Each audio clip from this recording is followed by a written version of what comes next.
Every day, tens of thousands of feet walk over bronze discs that are set out all over Paris, seemingly haphazardly. Perhaps you personally have stepped over some of these discs without even realizing it. You can find them under chairs in cafes. You can find them in the middle of popular tourist destinations like the Palais Royal, the Luxembourg Gardens, and even the Louvre. On each of these bronze discs, a 5-letter word, A-R-A-G-O. Above it, a small N, and below, a small S. But what are these discs? What do they mean? And why are they there? This is the Eiffel Tower. My name is Oliver G, and welcome to the first episode of the AB season, where A stands for Arago.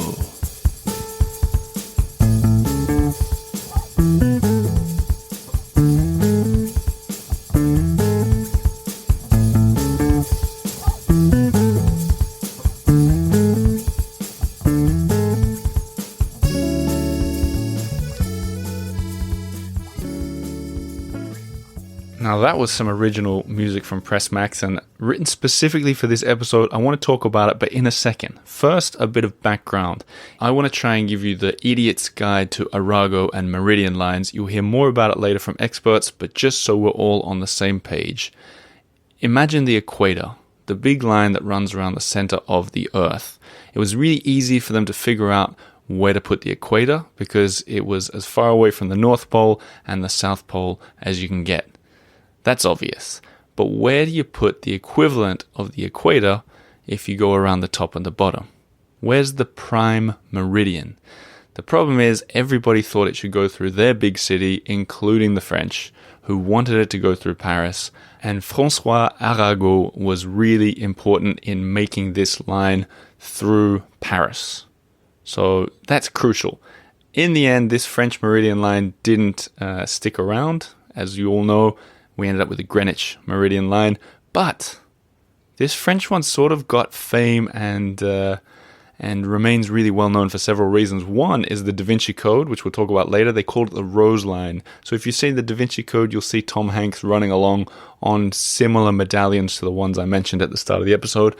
But secondly, in the mid-90s, a Dutch artist, Jan de Betz, was tasked with putting these medallions down around the city. So there's 135 markers. This is where I got really interested in the story. These markers that mark exactly where the meridian line once ran.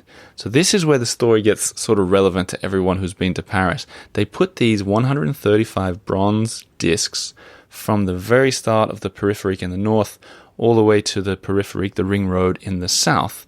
And if you're not looking for them, they just pop up suddenly whenever you're in sort of central Paris.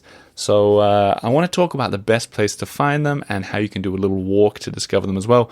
But there's one really important thing to note is over the years or the decades, people have taken to stealing them. So if you ever think you're on the line and you're looking for one and you find like a hole in the ground or a circular piece of removed something from the concrete, you're probably looking at one of these markers, okay? So really important to stress, don't go looking for all 135 or you will be disappointed. But that leads me to the first section of this podcast, where to find the walk with the most Arago markers.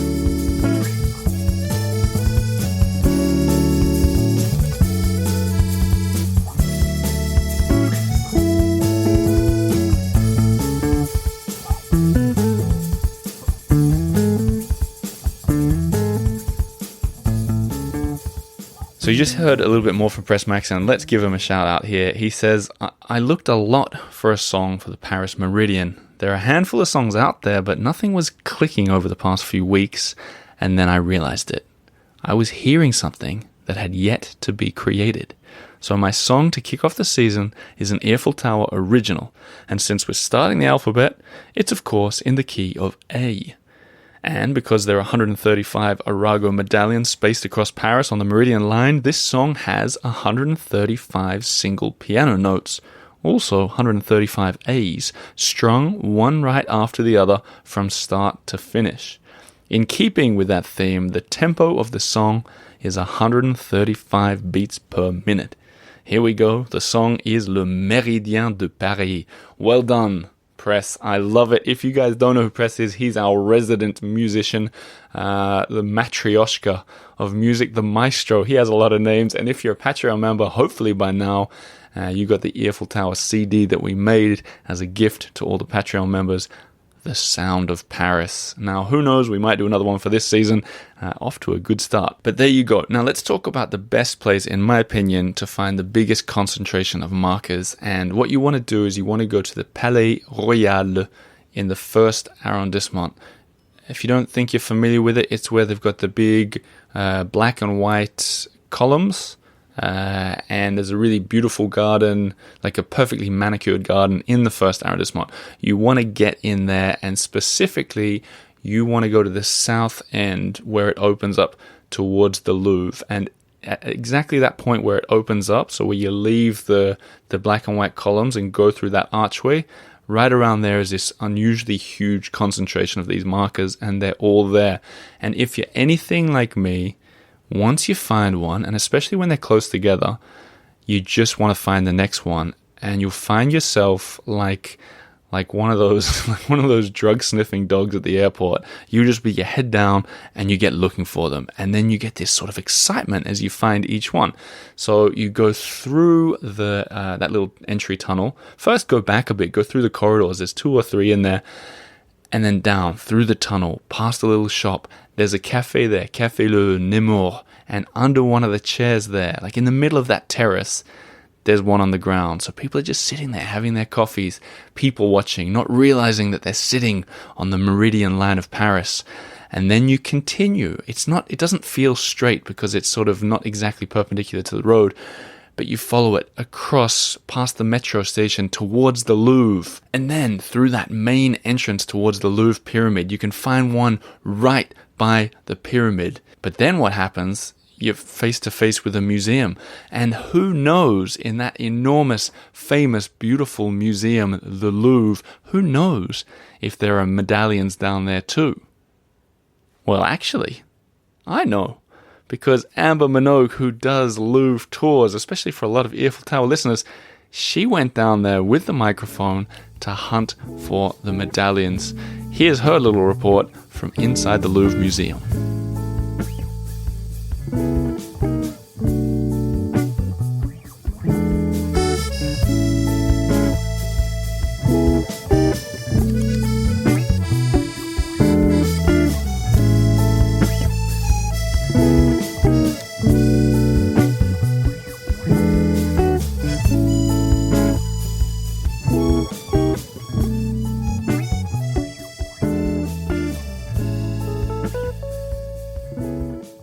Okay, Oliver, I am in the Louvre, I'm in Richelieu, I am in the Cour Puget, and I'm looking for the first Arago disc, and it's, according to this map, around here somewhere.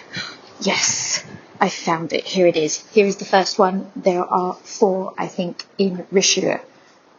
First one found. On to the next one. Oliver, this was really difficult to find.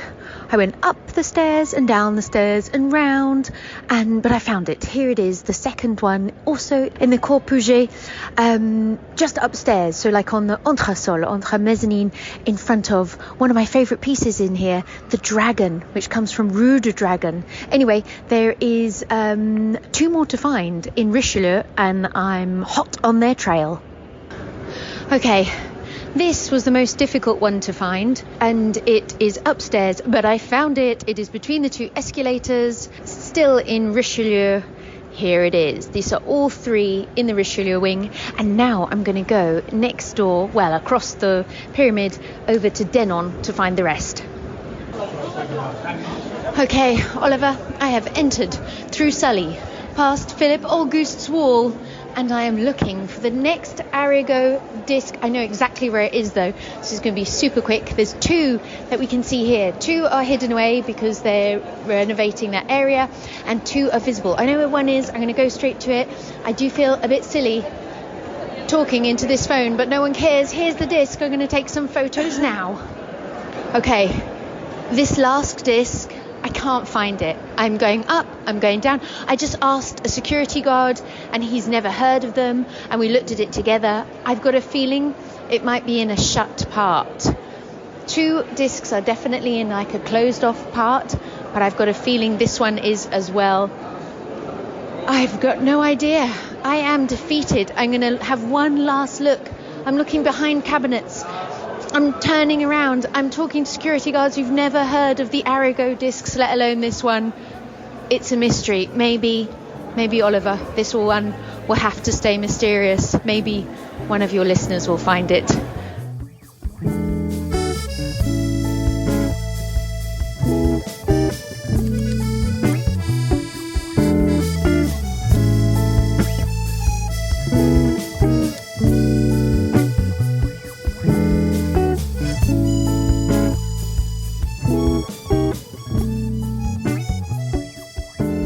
So yes, everyone get in touch if you find more of those medallions inside the Louvre Museum, but then you pop out on the other side and then you can cross over the beautiful Pont des Arts. And I haven't been back just yet. I'm going to go back and do a video of everything we just talked about. But there used to be one on the other side of the Pont des Arts, the south side of the river. From there, you can get all the way to the Luxembourg Gardens, which has a few of the markers dotted around. And the Luxembourg Gardens got to be one of the best places in Paris for a chill. Like, go in there, sit down, watch the city go by. Absolutely lovely. But extra points if you can find the meridian markers in there. And I think they're a bit bigger than the other ones. However, this is where it gets interesting. When you're standing at the south end of the Luxembourg Gardens, looking down, there's a really long stretch of grass beyond the gates. Surprisingly long and straight. Like, it's not typical for Paris that a park goes like that. And if you follow that all the way down, you get to a tree-lined avenue. And at the end of that tree-lined avenue, all the while, I should say, there are medallions spaced out at intervals. But if you get to the end of that tree-lined avenue, there's a big locked gate.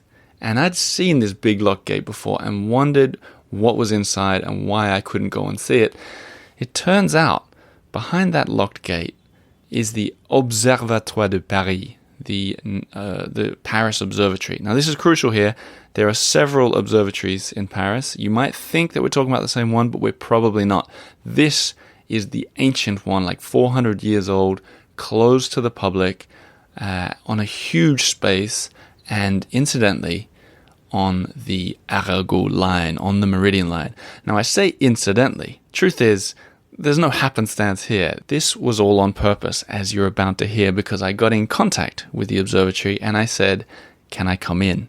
And they said, Oliver, we would love to show you around. What you're about to hear is my chat with Nicolas Lesté-Lasserre, who's a science historian and the community manager of the observatory itself.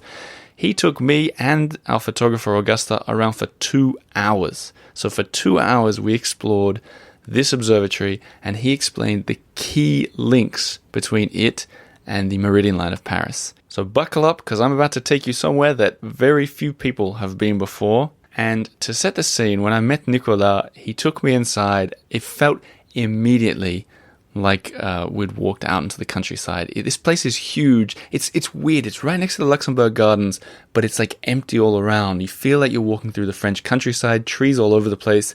And from the get-go, I had questions. So as we started walking in, I see this old-looking telescope room, and I say, hang on, what's in that? Like a coupole, like a covered, like a rounded ceiling. And he said, oh, that's not part of the walk. I said, but can we go in there? So you're going to hear us talking about that, and then you're going to hear us walking through this tree-lined avenue to the entry of this incredibly beautiful, it felt like a chateau in the middle of Paris. And then as we go into one of the main meeting rooms before we go upstairs. Let's meet Nicolas and get inside the observatory.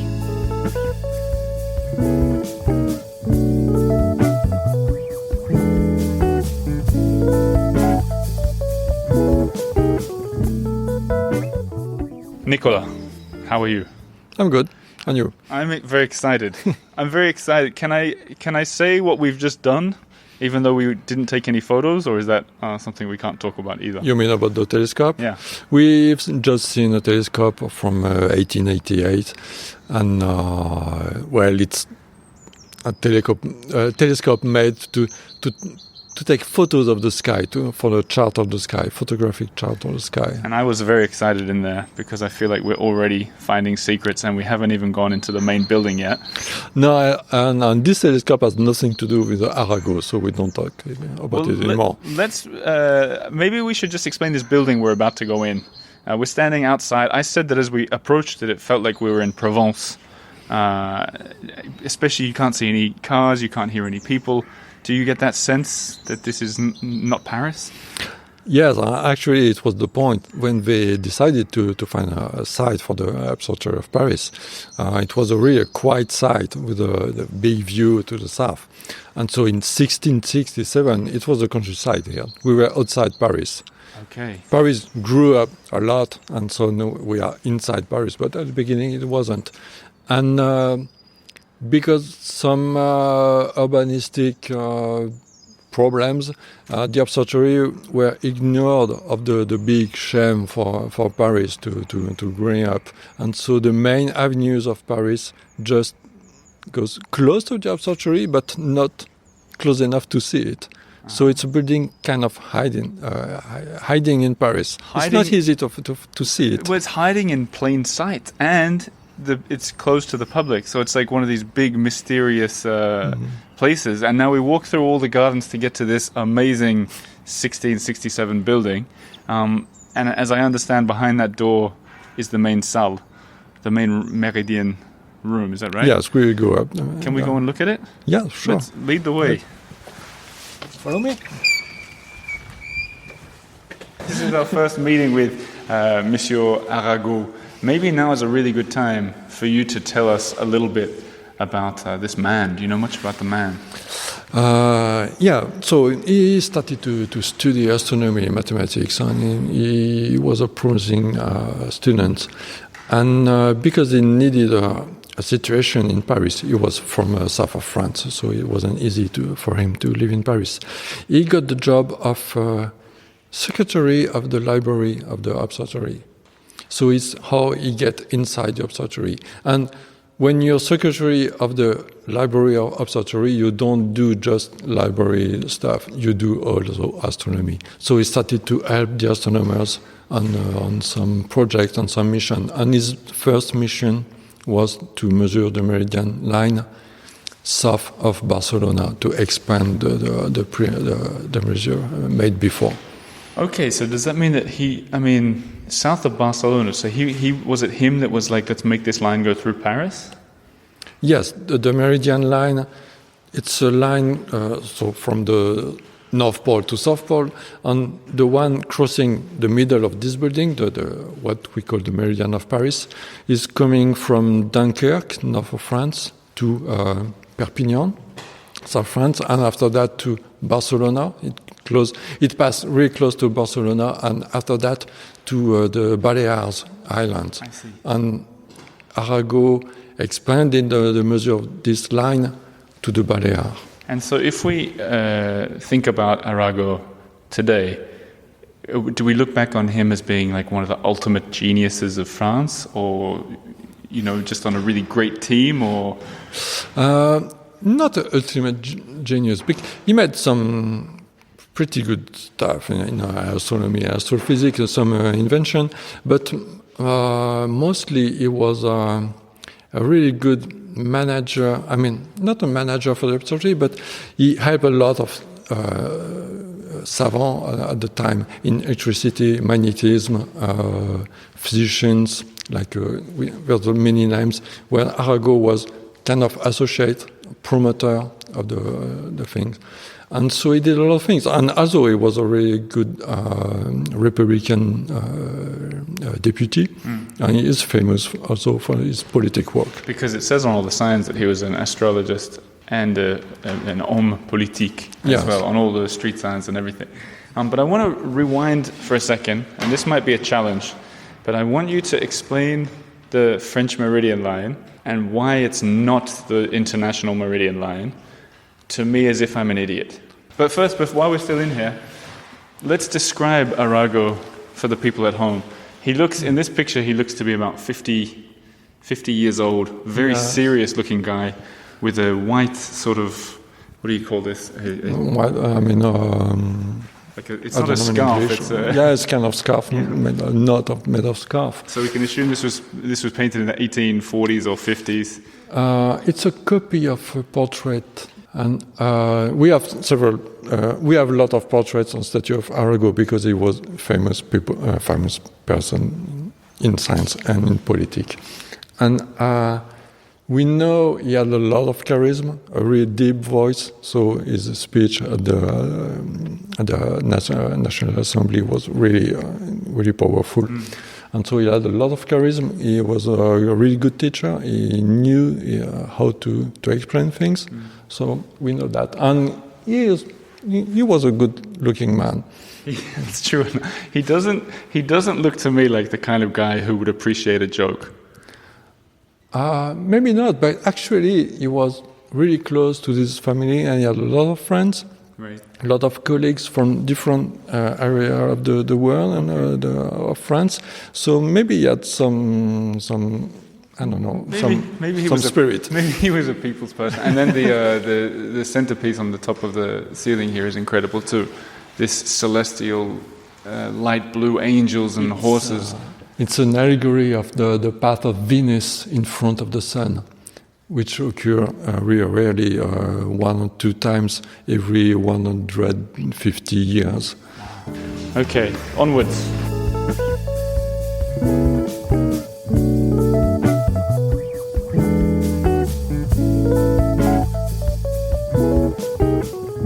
Now, before we go any further into the sort of most glorious part of this observatory, I need to just pause because I'm not happy at all with the way I described Arago's clothes there. That was pretty pathetic.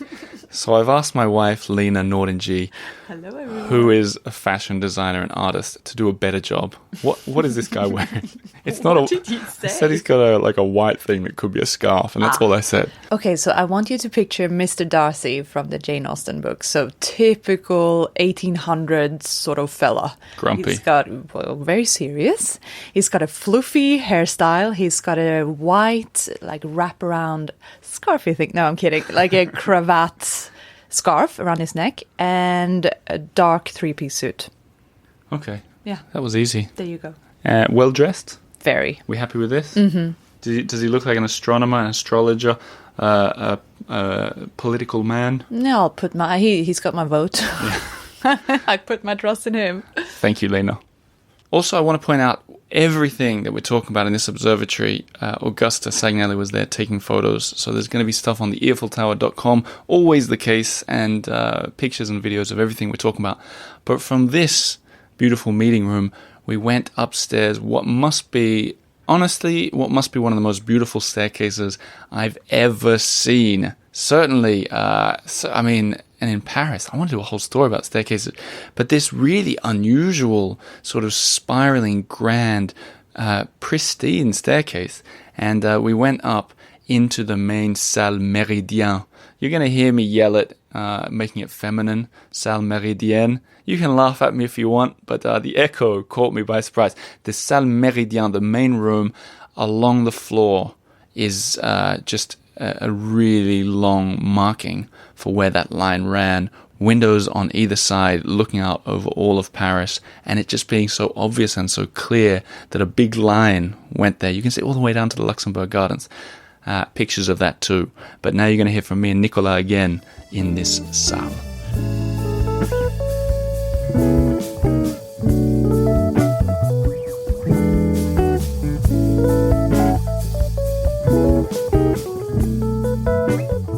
We're standing on the Meridian line. You're on one side, I'm on the other side, and we're in this great big hall. What's the name of the hall? The Hall of the Meridian. In French? La Salle du Méridien. La Salle du Méridien. Good. There's a big echo there. Maybe you can... it's funny, I feel nervous to even step over it, even with the plexiglass. So don't. But can you explain to us exactly what this Meridian line is? So Meridian line is a meridian coming from the North Pole to the South Pole. So there's an infinity of meridian. You have a meridian everywhere you are. But you need a meridian reference, the 0 meridian, for the cartography to count to the west and to count to the east. So the astronomers, when they get this building, they decided, okay, it will be the meridian line because it's a nice repair, it's a nice spot to start to count to the west and to the east. Because of this building? When they started to build the building, they decided to orient it to the south, so it was perfectly north-south, and they implicitly decided, okay, it will be a nice place to set the new meridian reference for the France. But every country did the same. English in Greenwich, the Russians in St. Petersburg, etc., etc. So in the 19th century, a lot of maps, the French maps used the Paris meridian, where we are. The English used the Greenwich meridian, etc., etc. And at the late 19th century, because the raising of the train lines and the boat lines between crossing Atlantic, we needed one meridian reference for the time, mostly for the time before the maps. And there was a big conference in 1888 in Washington. A lot of countries were there to vote which meridian they will use. And Greenwich meridian has to be the one to be the reference. And so at that time, the Paris meridian wasn't used anymore. I heard that they kept using it for a little while. It lasted a few years before the French really adopted the Greenwich meridian. Is it stubborn? Yes, maybe a small political game. And it's not easy to move up. And all the maps existed, so you have to change everything. At the same time, no, it's impossible. So we started slowly. I think it's in 1911 when we really used the Greenwich meridian for the time. That's 20 years. That's something. Yes, but the British at the conference in Washington, so in 1884, the British representative said in his speech at the end, he was really glad the Greenwich meridian was chosen, and it was really sad for the French because they worked a lot on the theory of the meridian, how to use it, and he said. He was sure the British government will adopt the metric system soon. Uh-huh. So it was soon. It was in 1884. So we're still waiting. I got a final question for you. Yeah. Have you seen the Da Vinci Code? I started to watch the movie and I gave up. Really? Yeah. Is it why? Well, I think it was poorly conducted. I think a lot of people around the world are familiar with the Arago line because of the Da Vinci Code. Yes. But, he called it the Rose line, which isn't, they just made that up, right? No, it's pure fantasy, and it's really fantasy, and I'm not sure any fond of mysticism or whatever made a link before So not something for you in any case. No. We stick for the real. Do you think if Tom Hanks and Dan Brown had come to the observatory and said, "Can we film here for a big American blockbuster?" would you have said yes? Yes, maybe, but I don't think they asked. I don't know why. Maybe Dan Brown came here, saw the line. I'm pretty sure he tried to see it, but because. No, I would have known that. Well, we didn't come. You missed out on this one, Hollywood. We'll enjoy it for ourselves. Let's take a look.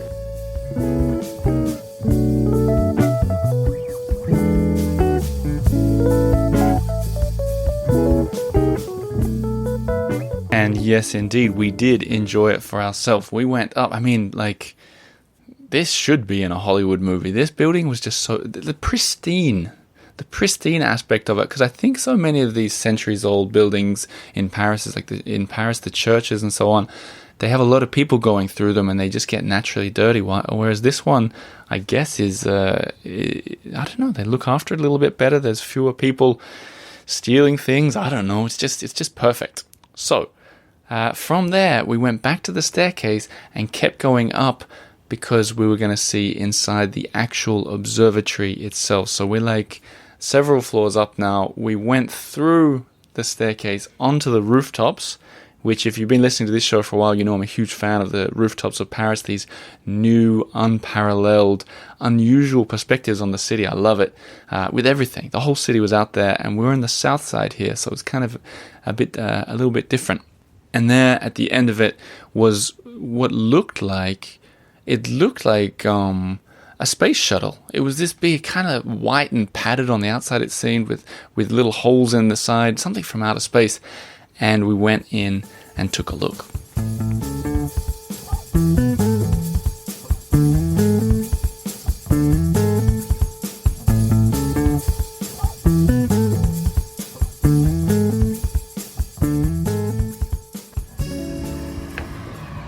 I'm walking up the steps, coming into the space station. It feels like a space station. Wow. Nicolas, this is amazing. This is the best coupole in Paris. Yes, actually, definitely it's the best one. It's the biggest one and the nicest one. We're inside Arago's bubble. The bubble on the top of the building, the cupola, looking out over the city of Paris and the world. Yeah, on the poor Arago didn't see the telescope inside because the telescope came just after his death. That would have really been something. This is, it's named after him, isn't it, everything? Yes. Yes, the telescope Arago inside the cupola Arago. And how often do you open the top?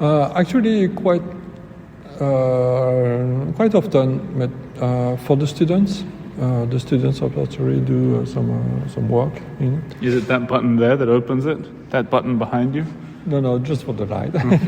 No, it's much complicated to open it. And some astronomers came here just for let's say for the fun, because we don't use it anymore for the science. Okay. Because the light of Paris is too strong. Too strong.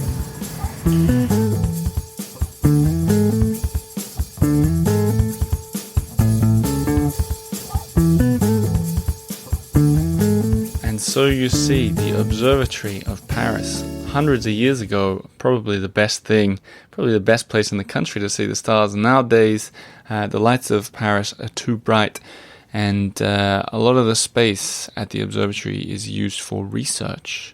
So, not open to the public, but if you're lucky, maybe you can organize a visit. Otherwise, the EiffelTower.com is the place to see the pictures from inside. A big thanks to the observatory for letting us all in for today's episode. Now, if you leave the observatory out, heading south, you cross immediately the Boulevard Arago, and there's a big statue, like a big plinth for a statue, where during the Second World War they took down the statue and melted it. They never put the statue back. And instead of rebuilding, a statue of this guy, Arago, they decided to do an art project instead, which is where Mr. Dibbets, the Dutch artist, in 1994-95, came and placed these medallions, which you can follow all the way to the south side of Paris from that observatory, and all the way down to the Parc Montsouris, which is another, like a seriously underrated park in Paris in the 14th arrondissement. And there would mark not just the end of your walk, but the end of this episode. Interesting point. I'm looking on the map as we speak. When you're at the Parc Montsouris, you're not far at all from another park in the 13th arrondissement called the Parc Kellermann, which incidentally will feature in next week's episode of the Eiffel Tower, the AB season. So something beginning with B. I'll leave it up to you to try and guess it, to try and figure it out. But as for me, I want to say thanks to everyone for listening to this episode. A special thanks to the Patreon supporters, patreon.com/the Eiffel Tower, who get all kinds of bonuses, extra content, extra gifts, extra everything. And as a result, none of you guys have to listen to ads on this show. So thanks to the Patreon members for making it all happen. I'll leave you with the music of Pres Maxson with an original song for the Eiffel Tower. Keep an eye on all the social media, including YouTube, where we'll be posting Arago stuff this week. And wherever you are, whatever you're doing, whoever you are, have a lovely week. Merci beaucoup, and au revoir.